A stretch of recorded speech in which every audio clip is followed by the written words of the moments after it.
Hello everyone, welcome to my channel na naman. This is Doable Channel in my Casino Vlog. Let's make it happen!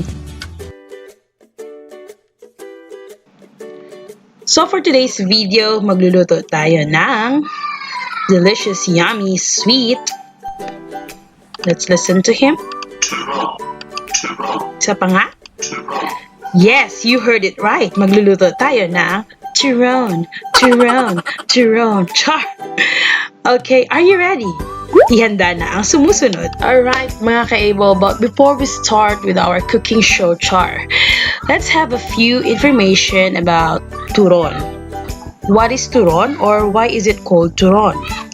Okay, as we search through Mr. Google, Turon is a noun. Char! Noun. So it is a Filipino cooking. Usually, it is a sliced bananas or other fruit rolled in a thin layer of pastry. That thin layer of pastry is we commonly know as lumpia wrapper. Okay, and the process of cooking is just simple. It's being deep fried. It is also served as a dessert or snack because turon is a sweet thing.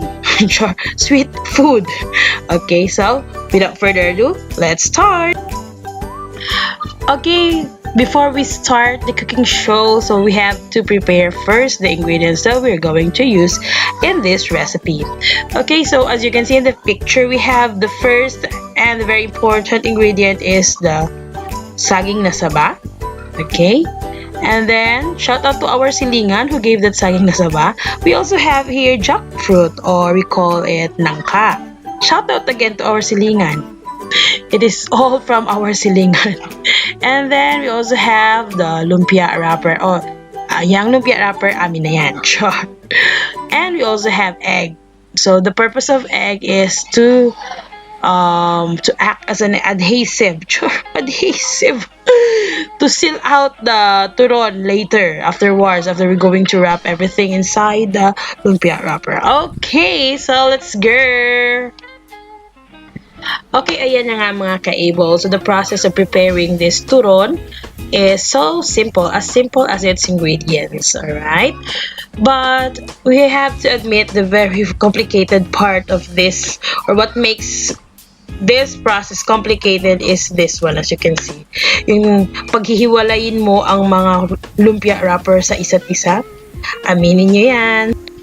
Ikaw daw be, bulag sa imong mahal. Dili lalim oy. At pagkatapos ay hindi pa rin tayo tapos. So just simply repeat the steps of wrapping your turon. Okay, hanggang maubos lahat ng ingredients.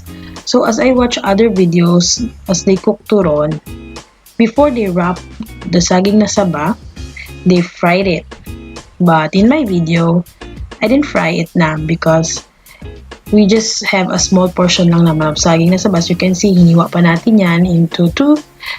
And then, so my purpose of using a small portion or cutting into two the saging na saba is to easily cook it and easily wrap it. Kasi pag masyadong malaki ang laman ng lumpia wrapper mo, may tendency na masisira ang iyong lumpia wrapper at mahihirapan ka sa pag-seal nito. So, but it depends upon you pa rin. We have different preferences, okay? So kung saan ka komportable, then do it.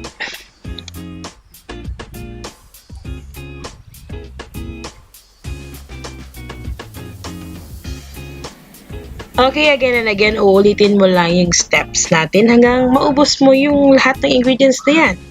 Okay? Para lang yung problema. Paulit-ulit lang. Char. Alright? So, nakakarami na tayo, di ba? So, mga ka-able, kung bago ka lamang sa channel ko, like mo ng video na to, share mo na rin, and feel free to comment as well kung may mga bagay kang gusto mong i-improve ko sa next vlog, then comment down below and subscribe na rin. Ring also the bell button so you will get notified every time may bago akong videos. Okay, bago pa fast forward ang vlog ko na to, uunahan na kita. Fast forward na natin yan at nang matapos na ang lahat. Char! At nang matapos na ang lahat. Okay, ayan, last na. And then afterwards, the last process of the whole thing is to deep fry the turon. Okay? Oh, sorry, they did a last process because the last process would be to cook it with the sugar. Welcome to the imperfect channel.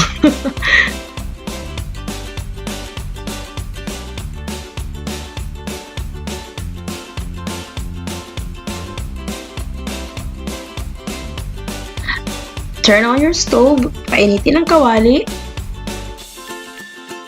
ibuhos ang mantika. Since the process of cooking this turon is called deep fry, obviously we need a large amount of cooking oil. Dahil pag hindi marami yung cooking oil mo, hindi yan magiging deep fry. At hindi even ang pagkaluto ng labas ng turon.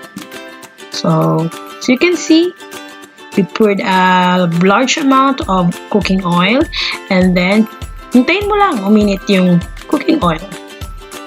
At yan, ready na. Ready nang prituhin ang ating turon. Para ka lang nagpiprito ng lumpia or hotdog.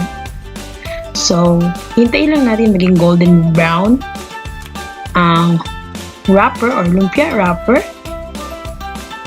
That is the indication na luto na yung ating turon. So, ikot-ikutin mo lang yan. And I think in this part, achieve na natin ang golden brown color ng ating turon. Bakit kaya tinawag golden brown? Wala namang gold, pero may brown. Okay, yan. Ikutin mo lang yan. Parang yung ex mo, pinapaikot ka, char.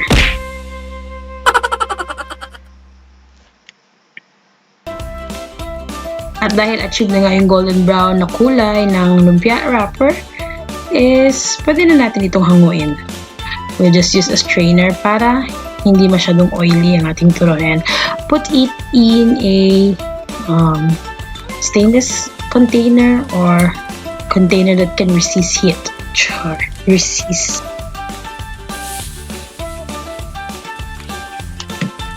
Okay, for the last process of our turon, we're gonna do the toffee coating or the caramel sauce of our turon. So just simply add a few cups of water in your kawali, whatever cooking pot you have, and then 4 tablespoons of sugar. Pero depende pa rin yan sa dami ng turon nyo. So dito sa aking video, I just use 4 tablespoons of sugar to make the caramel sauce. Others are doing this caramel sauce by just simply adding a few tablespoons or teaspoons of sugar while the process of deep frying the turon. So, bago pa or before it will hit the golden brown stage, they will add some sugar on it. Kasi imimix nila with the oil until it will crystallize and will give the caramelized texture of the sugar. But in my turon version, I don't like that kind of crystallized sugar. So I just use water and sugar to achieve the toffee coating that I want. Okay, kanya-kanyang diskarte. Okay, so yan. And then when you see that sugar is already dissolving and it's hitting the caramelization, you can now add your turon and just mix it up slowly para hindi damage yung wrapper ng turon. Just slowly, and then we're done. Just like that. Thank you for watching. Don't forget to hit like, share, ring the bell all, and see you on my next vlog. Goodbye. God bless you all.